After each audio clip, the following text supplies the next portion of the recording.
May 16th, 2020, transmitting live from Guatemala at around midnight exactly right now. It just turned into May 16th, 2020. And it marks the second day of total quarantine launched by the president of Guatemala. This was started yesterday, Thursday night, that he explained that today, tomorrow, and Sunday will be completely closed up. Nobody's allowed to go out of their houses except during 9 a.m. and 11 a.m. or 8 a.m. and 11 a.m. where they can walk to the local corner shop, the little bodega, to buy stuff. This, of course, created a bunch of people rushing and grouping together and going completely against the purpose of this because they kind of smushed together, fighting over eggs and basic things. Guatemala is a country where some of the people, or a large majority of the people, require to interact daily to get their daily income and with that survive. So it's a very difficult situation. The president today came out and said, pretty much reprimanded everybody who got out and explained that they were going against the idea. And of course, this spawned all sorts of jibber jabber for and against the guidelines released by the government today. So one more day in the pandemic. This is the era of COVID, and I wanted to share some ideas with that. I wanted to visit you and share some ideas that aren't breaking news or anything more than things that came to me throughout the day as I did other things, and I thought, well, that's a good idea. I want to share it with you guys. So welcome to Guatemala Global. I'm going to turn on my camera now just so we are all on the same page. So how are you guys? How is everything in the rest of the world? Usually I would like to have a guest on the show. Sometimes it's not possible. Today's show is specifically great for a monologue because there's so many things I want to share with you guys, and after that, finally, if there's enough time, I'll share some photographs from a good friend of mine who's also a journalist, a photographic journalist that I'm so happy that he's given me permission to share these images with you guys. These are some of his best work over 20 years. So first, let me start with some of the ideas I want to share with you guys. The first one is, the first one is 2020 is going to be the year we learn to love thy neighbor. And a lot of people called me. Some of the people I bounced these ideas with said, well, this is a very idealistic and a very optimistic perspective. And I said, no, this is not an optimistic perspective.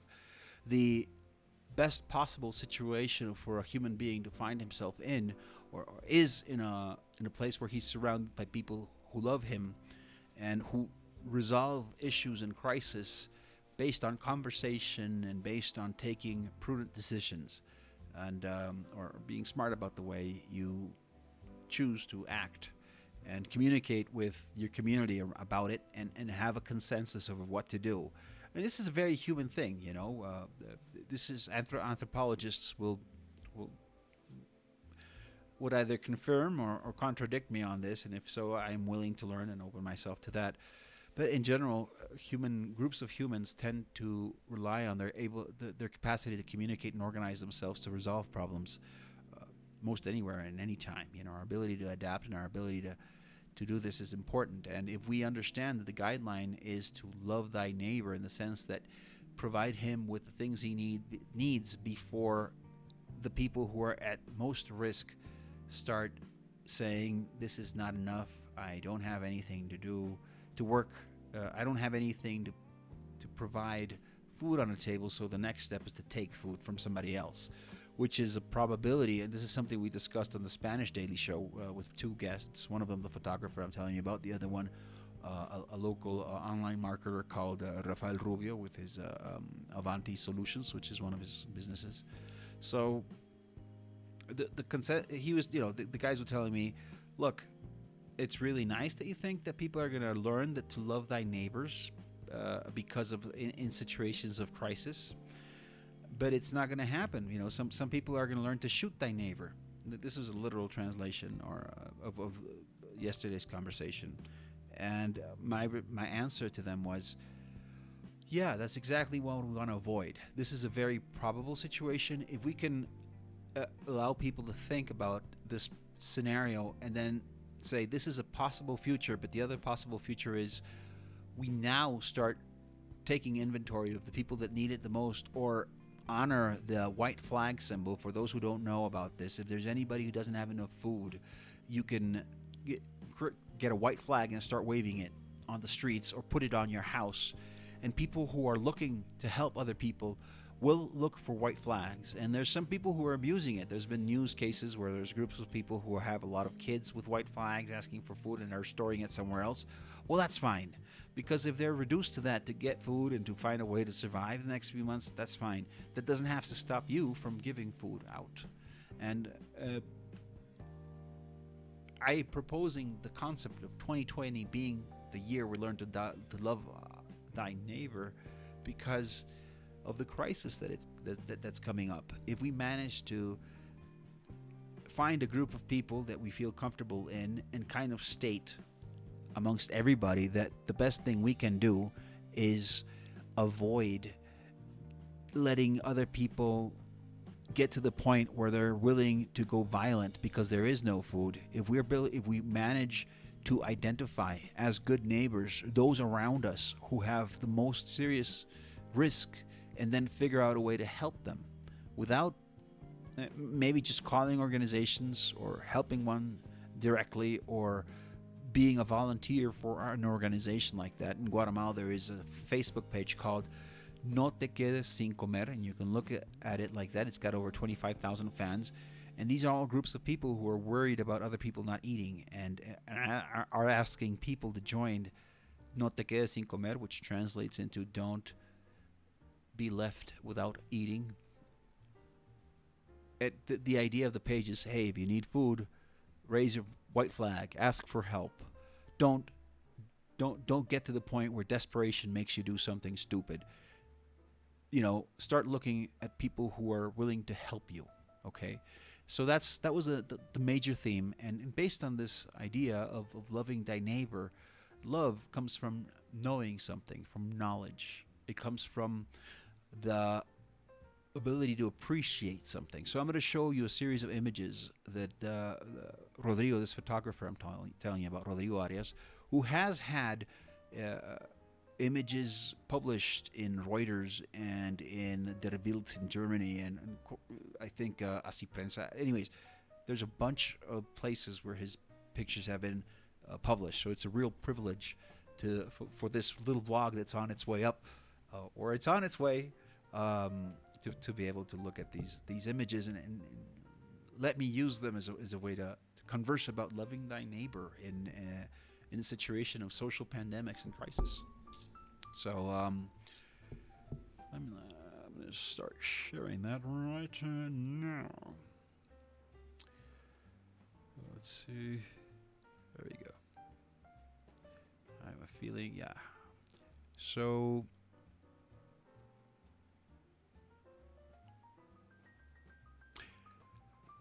this is the first image we discussed, and I was amazed by what the other people in the podcast we just discussed this, which is in Spanish, had to say. So I'm just going to translate some of these ideas. And this picture takes place in 2009. This is a protest of people wearing white shirts who are against a very famous viral video of a guy called Rosenberg. And Rosenberg in 2009 published a video, or a video of Rosenberg was published right after his death. As a matter of fact, most of the people realized he was dead because the video said, if you're looking at this video, it's because I'm dead. And it's because I've been killed by the president of Guatemala at the time. And some people having to do with one of the bigger banks that have to do a lot with the government. This was the beginning of a really interesting political novella that is still in the works that I will not enter here about. I'm going to go down to the fact that this is what's happening politically. And there's a lot of people who are feeling extremely patriotic, and they're standing in a patriotic act, and they're looking at a flag probably, and they're singing the national anthem. And then there's this kid who's just completely oblivious to that. As a matter of fact, he seems to almost purposely be ignoring the entire festivities of all these well-to-do people, because these were well-to-do people, while the kid in the picture is shining shoes. He's definitely a youth at risk. And he's completely oblivious to this group of people acting in relation to Guatemala. Now that I see that you're not looking at the entire image, which is dreadful. Let me see if I can help you with that. Again, we're starting out in Guatemala Global, and I'm not trying to be professional. I'm trying to be honest, and I'm trying to connect. And I think the best way of doing it is being genuine. And this is a very genuine photo, like the other ones you're going to see. They're not acted. These are captures of instants, moments that let you think about millions of things around the dynamics that you're looking at. He is a shoe shiner, and the people who are claiming justice, feeling extremely patriotic and proud of themselves, and doing a very important thing in terms of patriotism, we have to recognize that, they're also ignoring him. And they do this every day. And it's almost, I remember helping other people by explaining to them that it's almost a need to be able to be a little insensitive to all of the tragedy around you in Guatemala sometimes, especially the poverty. And that's a mistake. So many things come into this image, So many things are worth looking at in this manifestation, in this epic historic moment of the times. Later, after the picture was taken, one of the girls in the background gave this kid a hug, because the same thoughts that I transmitted must have flown through her mind. So let's go to the next image. We had a really fun time looking at this guy. One of the way of looking at it, one of the phrases that was said or voiced was, this is the Guatemalan Johnny Walker. He's still walking, even though his back tire is flat. And he seems like a tough guy. He seems like a guy who is not looking for... The picture is sending such a strong message, which is, the bicycle is not working, but I will continue working. I will continue on with a firm step forward. I won't look around to see what's happening with my neighbors. I'm going to focus on progress. I'm going to focus on moving myself forward. And you can look at the old bike. This is a classic bike. I think they could sell this. It's probably worth now more than it was worth when the picture was taken, which was a while ago. But fascinated with that. Fascinated with the movement. Most of the pictures you're going to see that Rodrigo takes and decides to show off. You're going to see a lot of discourse. You're going to see movement and action, and you're going to see feet in the air. And in this case, this is also present here. There's movement. There's stern, stubborn movement forward. And I think we're going to need a lot of that in the coming years. This is another fascinating image. Rodrigo confided in us that he didn't ask permission for this image. And this is also quite a few years ago, maybe 10, 15 years ago, right in the center of the nitty-gritty city of Guatemala, in the Calle Martí. This is near the center of the city. It's old, it's dirty, it's packed, it's full of commerce, and then you find little nooks like these where there's pieces of history kind of stuck there forever. He had a long conversation with the photographer, and he spoke about his life. He'd been a driver, a cab, and also an auto mechanic. He doesn't drive anymore, but he still has his license renovated. And this was a very wonderful conversation with this guy who seemed nostalgic about the past. And this led to another conversation we had, which was, why what happens when we look at the past, and what we do is we create a mosaic or a collage of all these wonderful things that happened in the past that we can't have now.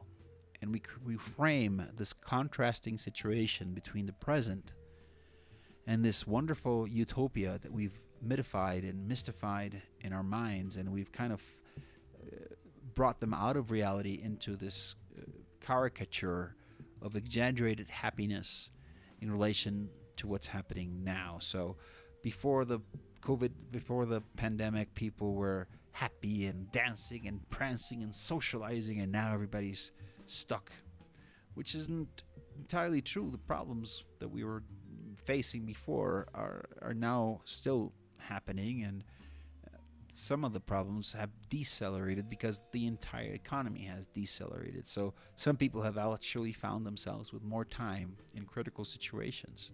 The world has found itself with more time. I think there's an amazing experiment happening right now in terms of, well, we're definitely reducing carbon emissions right now, and we're doing it for a prolonged period of time. There should be enough data to see if there's a little bit of change, a deceleration in global warming, if this allows that. Or no, because the causes of global warming are something else. So these are good things that are happening today. Today, or this period, is a period of change. It's a new cycle. And when things start anew, they start small and insignificant, but they start out with the entire realm of possibility in front of them. And that is wonderful to say. I think that we're going to look at a new era after COVID-19. We're going to find ourselves more mature and more ready to understand how we can avoid problems from the start when these are global problems. Because we're certainly having our share of those right now. Well, the Fulu Show is located on the Sexta Avenida, which is a very prominent street right smack in the historic center of Zone 1 in Guatemala. And this is happening on a Friday night. This is Holy Friday, and this is a religious procession that's happening at night. And for a lot of people who live in the center of the city that couldn't do this Holy Week, this represents an incredibly nostalgic image of a time of festivities that was not observed to this year. And it's kind of sad that way. But it's also wonderful to be able to appreciate these things that usually are opaqued by larger marketing schemes to make you buy stuff. So another wonderful picture by Rodrigo Arias. I don't know when this was taken. This is also an old picture, 15 years ago maybe, because the bridge where this guy is walking now has an anti-suicide block thing on it. This is called Puente del Incienso, and incienso is incense, which is an interesting fact about this picture, and one of many amazing facts. The picture wasn't planned at all. This was on a car. The guy was driving, and he didn't even ask the guy who was driving to slow down. He just took out his picture and started shooting. He told me he didn't realize that he'd gotten everything that I'm going to say. He just wanted to take a picture of the guy because he seemed like a tough son of a bee. And that's our conclusion as well. So let's look at these many things. So the guy looks tough. He's a shoe shiner without shoes. He looks determined. And he also looks, and this is, I quote from Rodrigo, he said, this guy looks like the kind of man who can smile without teeth, and it certainly seems so. But he's walking on a bridge towards a hole. He didn't realize the hole was there in the picture, but he is. And that's kind of a metaphor for certain strategies that we're adapting to survive as humans right now. Now, into the photography itself, look at the way the cap hides the face, and it just allows for a minimum expression of stubbornness and determination. And then look at how the yellow bar of the bridge is completely separating the sky from the houses below. And these are marginal houses. These are slums in Guatemala, that they're around this large river that's pushing water outside of the city, usually infested with a lot of wastewater as well.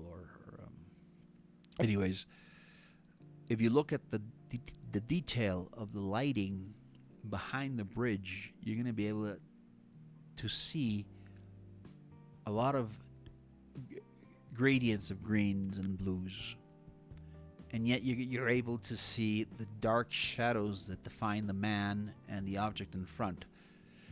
As a final thing, if you look at the entire picture, your eyes flow from the hole to the yellow bar to the determined expression of the face of this shoeless shoe shiner who should be retired right now.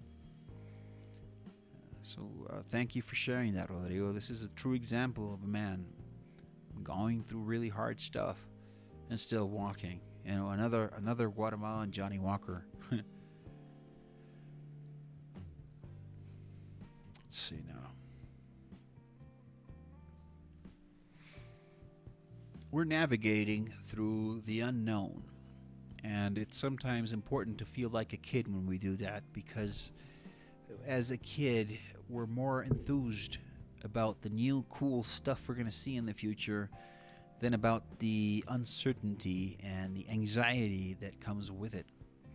While as adults we are, the other way around. We're much more preoccupied with figuring out what we're going to do than the expectation of the new. That's my point on this. People observed a lot of things in this image. Again, the discourse, the flow of the eyes, the fact that there's such a delicate posture of the kid, and the fact that looks like he knows what he's doing.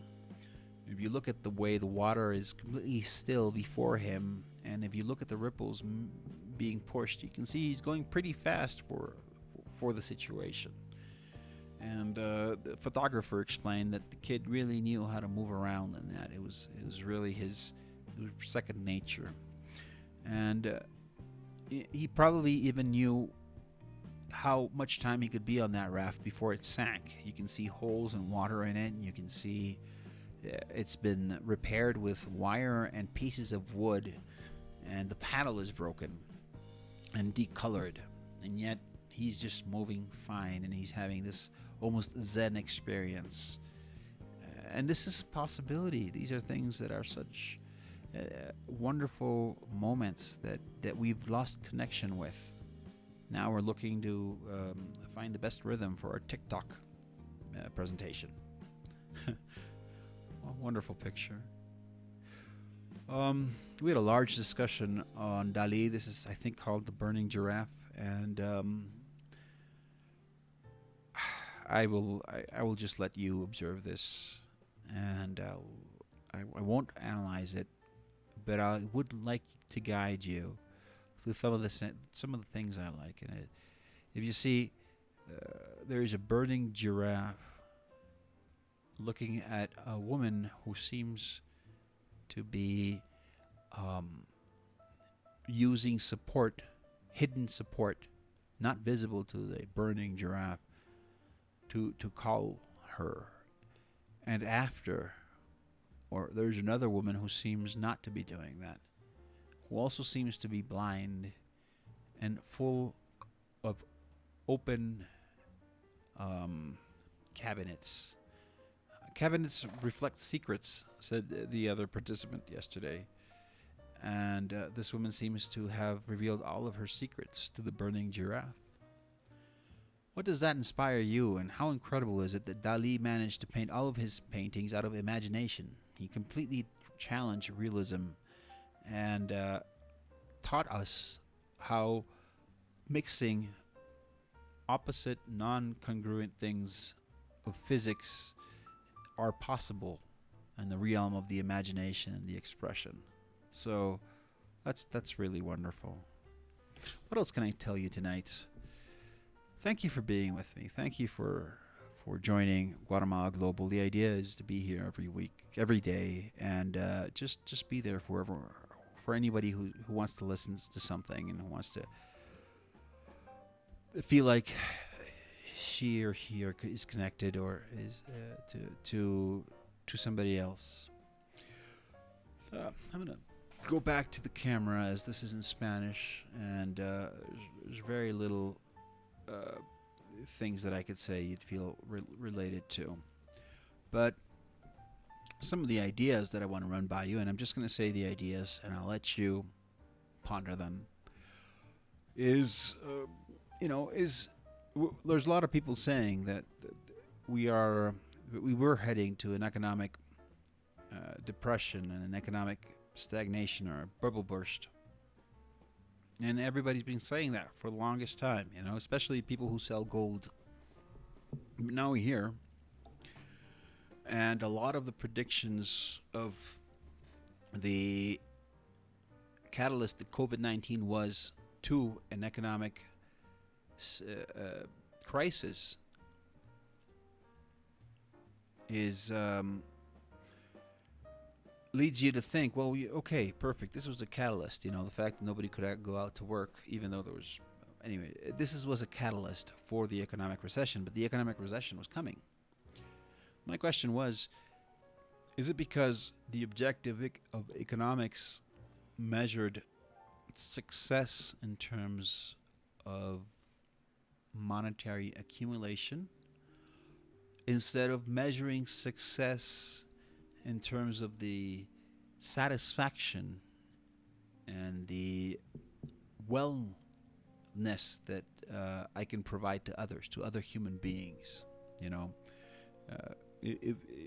Obviously, if there's a way to measure how people are improved by you, and if that could be transmitted into a form of retribution, that'd be fantastic. But again, it's not a push, and it's not against economics. I think money must go. I think free trade is important. But the objective, why are you doing this? The objective of a company is to make money. Well, some of them, yes, but not all of them. And yet most people think that the most important thing in the world is to make money. And I think money comes as a result of being able to provide wellness to other people and solve other people's problems.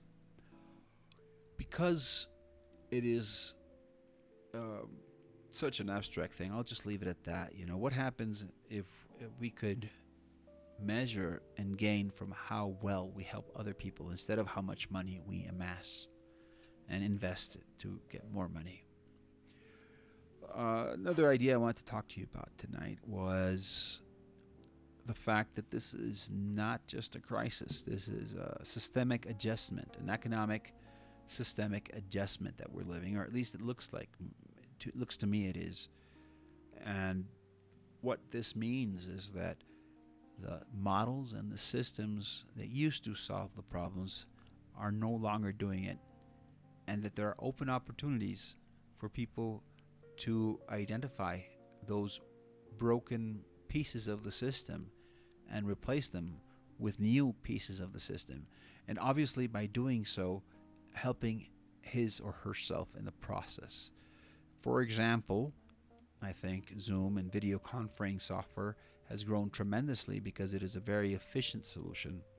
And I don't think we're going to go back to meetings in person, at least not for a lot of the meetings and a lot of the things that we're doing remotely right now that we were pushed to do remotely because of COVID-19. Personally, I always enjoyed working from home. You saved yourself a lot of money and a lot of time, and it was very comfortable, and it allowed you to, take 15 minutes off your work day to go have a stroll in your garden and look at your tomatoes or something. So the fact that, and most employers were against it because the culture is if I don't look at you and I don't see you working, then you are not a good person to be working with me. I need to be in the same room with the people I want to oversee to make sure they work for me well. Whereas remote working is more like, this is what I want you to do, and I want you to do it by this time. And everything else is irrelevant. This was not happening. People weren't hiring people remotely, even though it was cheaper, because they were afraid that they wouldn't be able to manage them. And it happens that now necessity has obliged us, has pushed us. Sorry, there's so many words in Spanish and English. Obliged, by the way. Obliged in English means kind of put you in a situation where you felt you had to do something. You felt obliged. And that's right. But in English, in Spanish, it is that, but it's also forceful. You know, it's also somebody else making you do it. You didn't feel obliged to do it. You were forced to do it. And now I forget why I was talking about obliged, but this is a systemic readjustment, and we are forced right now to use remote work as a means of production. And because it worked, the remote work, there might be many people who will now never go back physically to work. They'll stay working remotely because it'll save their employer rent space, office equipment. It'll be a perk in the negotiation with the job, and you're also going to be able to, you're going to save money and salaries as well, because people are going to prefer to work, or some people, are going to prefer to work from home. I'm certainly willing to take a hit from my monthly income if I'm allowed to work from home, and it's because it pays for itself in terms of life experience, quality of life, and obviously fuel and cars and etc. So this era is new because, like teleconferencing and remote work and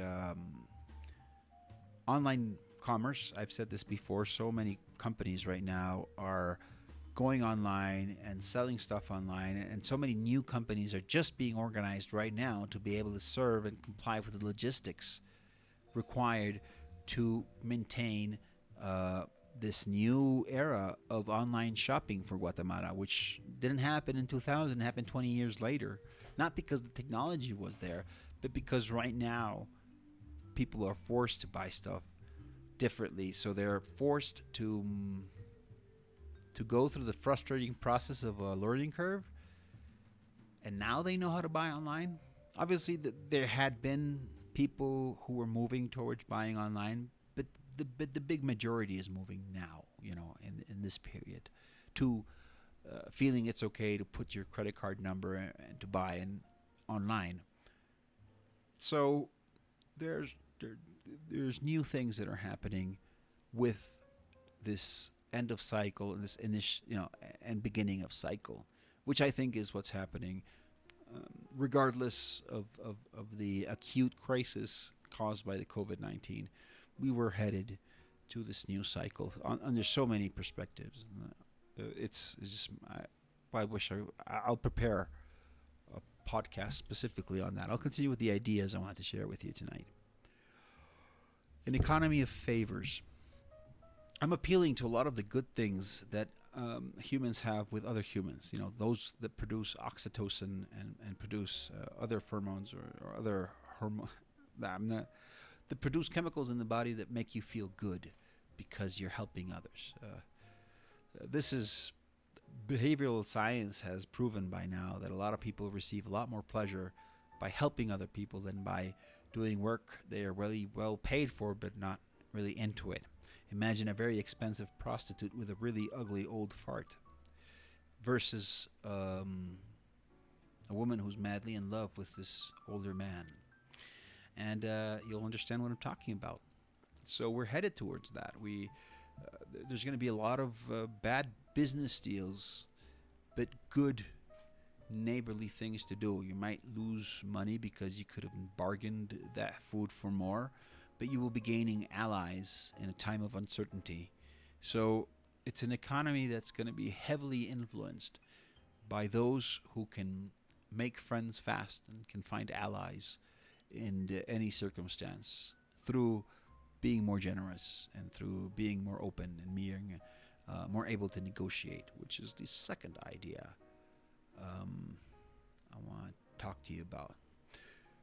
Not the second, but the next one.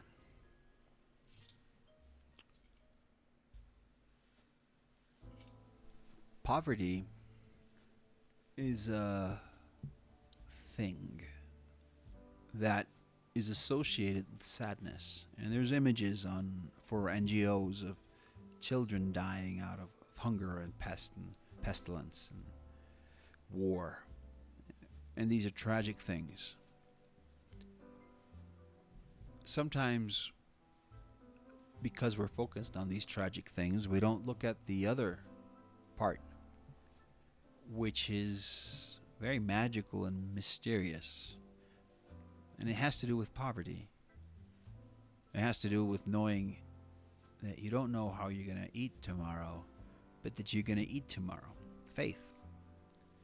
And it has to do with having nothing and yet being able to make somebody else smile and being able to have a conversation and enjoy somebody else's presence, to enjoy somebody else's company, even though we can't be in person.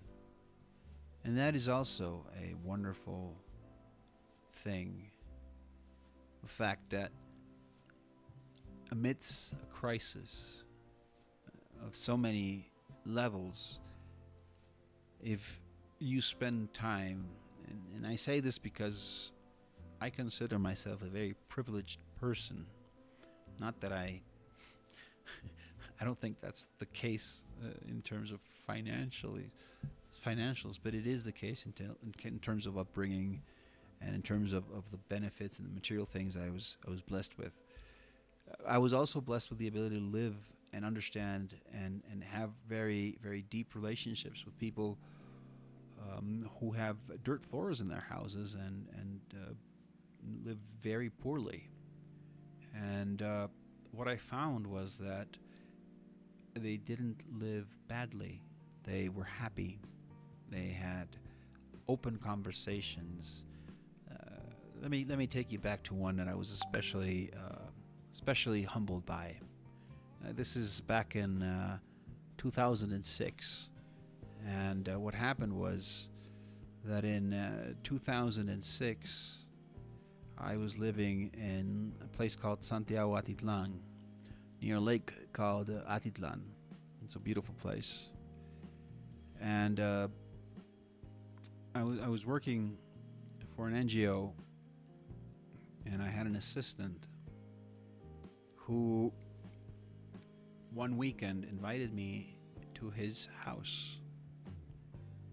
And the house was made of adobe, dirt floors, and clay roofs, clay tiles on the top. It wasn't painted. It was dirt. And he was waiting for me and his family with something called pating, which is made of beef that is grounded on a rock with hot peppers and sometimes sardines and tomato. And this is all grounded into a kind of a sauce. And the sauce then is served with tortilla. And it's delicious, and it's really hot, and so you need to keep eating with it's very addictive. It's very hard to stop eating it. And we ate this on the outside in the back of his house, which is also dirt, in two gigantic trees, save us, and birds singing. And it was a very humble situation, but it was also a very humbling situation, and I found that amazing. I was really, really happy about that.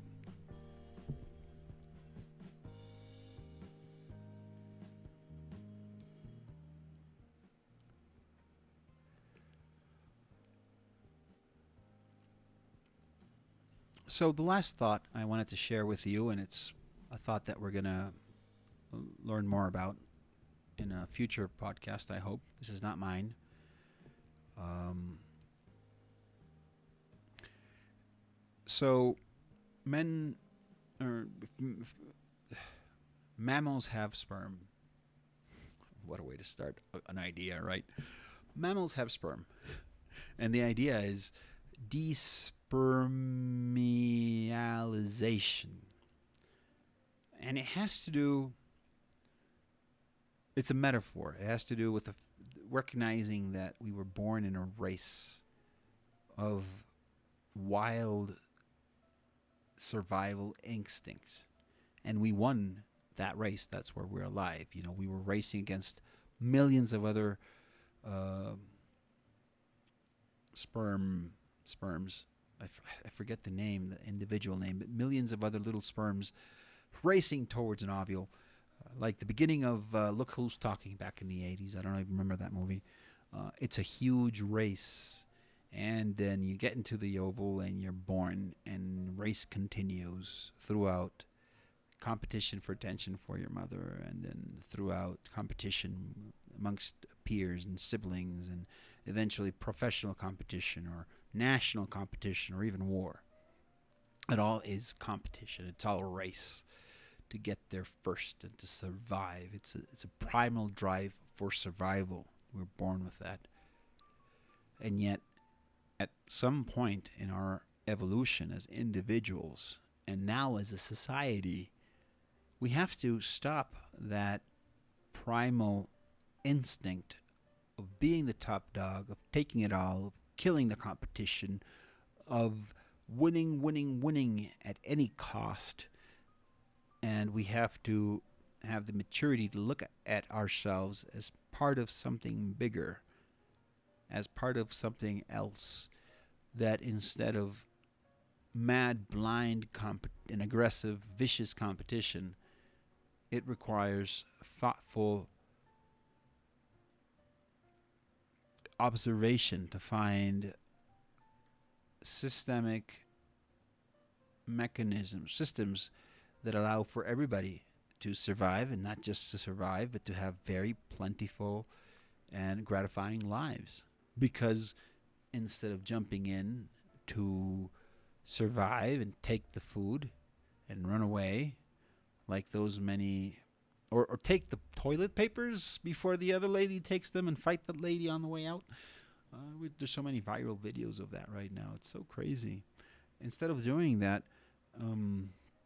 we can say, okay, well, guess what? There seems to be no need for so much toilet paper, and everybody's confirming it, and it's just more and more efficient to operate based on smart ideas, and these come from smart people talking amongst themselves, sharing different perspectives, and being able to create a more real understanding of what's happening, and then collaborating creatively to mentally create scenarios and try out ideas in their heads and in conversations to find the best plan. And once that plan is set, then act on it.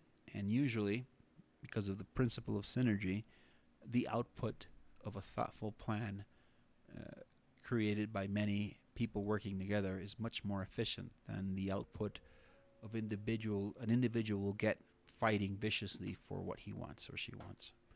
So there you go. That was the last idea. You know, let's stop being primal competitive machines, and let's kind of rescue or look towards our humanity and our ability to abstract and reconstruct reality based on how we understand it, and allow other smart people who have good intentions contribute to this idea.